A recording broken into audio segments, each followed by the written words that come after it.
ये कहानी है रावण की। एक राजा, एक महाबली और एक विद्वान। लेकिन क्या रावण सिर्फ एक खलनायक था? आइए जानते हैं उस रहस्यमय रावण की कहानी जो आपको सोचने पर मजबूर कर देगी।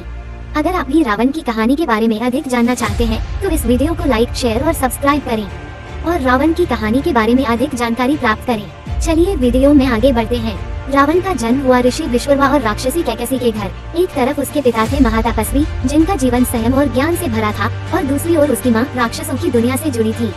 रावण को बचपन से ही दो विरोधी शक्तियों का आशीर्वाद मिला, ऋषियों का ज्ञान और राक्षसों की ताकत। रावण बचपन से ही असाधारण था। वेदों और शास्त्रों का ज्ञान प्राप्त करने में उसकी रुचि थी और उसने कठिन तपस्या कर शक्तिशाली वरदान प्राप्त किए।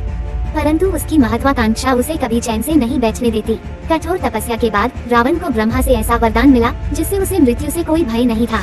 देवता, दानव या किसी भी अस्त्र से उसे कोई नहीं हरा सकता था। ये वरदान उसकी शक्ति को और भी बढ़ाता गया, पर क्या ये वरदान अंततः उसके पतन का कारण बना? रावण ने अपने ज्ञान और शक्ति के बल पर लंका को स्वर्ण नगरी बना दिया, एक ऐसा राज्य जहाँ सोने के महल, विद्वान और योद्धा एक साथ रहते थे। उसकी शासन प्रणाली अत्यंत प्रभावशाली थी और उसके प्रति उसकी प्रजा का प्रेम और डर दोनों ही अद्वितीय थे। रावण केवल एक शक्तिशाली राजा नहीं था, वह एक महान विद्वान भी था। वेदों, ज्योतिष और संगीत में उसकी गहरी रुचि थी। कहा जाता है कि रावण ने शिव तांडव स्तोत्र की रचना की थी, जिसे आज भी शिव भक्त बड़े श्रद्धा से गाते हैं। परंतु उसके भीतर की महत्वाकांक्षा और अहंकार उसे लगातार अंधकार की ओर धकेल रहे थे। रावण ने अपनी शक्ति का प्रदर्शन करते हुए कई योद्धाओं और देवताओं को परास्त किया। यहाँ तक कि उसने कैलाश पर्वत को उठा लिया था, शिव को अपनी शक्ति दिखाने के लिए। लेकिन यही अहंकार और सत्ता की भूख उसे विनाश की ओर ले जा रही थी। रावण की सत्ता और शक्ति बढ़ती गई, लेकिन उसकी सबसे बड़ी भूल थी सीता का अपहरण। वो समझ नहीं पाया कि एक स्त्री के सम्मान से खेलना उसकी सत्ता के अंत का आरंभ होगा। राम की पत्नी सीता का अपहरण केवल एक व्यक्तिगत दुश्मनी का कारण नहीं था, यह उस घमंड का परिणाम था जो रावण को ये मानने पर मजबूर कर चुका था कि वह अजेय है। उसे विश्वास था कि राम उसे हरा नहीं पाएंगे, लेकिन यही उसकी सबसे बड़ी भूल साबित हुई। रावण के दरबार में भी कई लोग थे जो उसे चेतावनी दे रहे थे।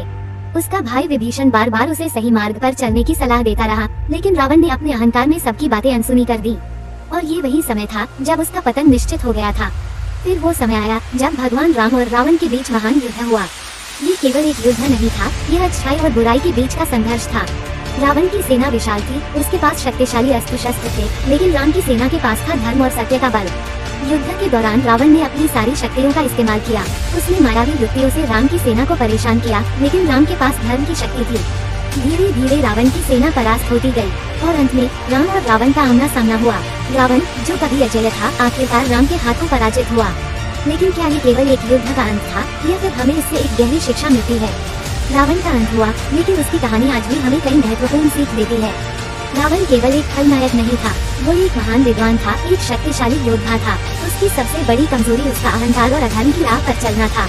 उसकी कहानी हमें ये सिखाती है कि चाहे आप कितने भी शक्तिशाली हों, अगर आप अपने कर्तव्यों और मर्यादा का पालन नहीं करेंगे तो आपका पतन निश्चित है। राम ने भी रावण की विद्वता का सम्मान किया। युद्ध के बाद उन्होंने लक्ष्मण को रावण से ज्ञान प्राप्त करने के लिए भेजा। ये साबित करता है कि कोई भी इंसान पूरी तरह से बुरा नहीं होता और हम सबसे कुछ न कुछ सीख सकते हैं। तो ये थी रावण की कहानी, एक कहानी जो हमें अहंकार और अधर्म के परिणामों की याद दिलाती है, लेकिन साथ ही ये हमें ये भी बताती है कि हर व्यक्ति के भीतर अच्छाई और बुराई दोनों होती है। ये हमारे ऊपर निर्भर करता है कि हम किस रास्ते पर चलना चाहते हैं।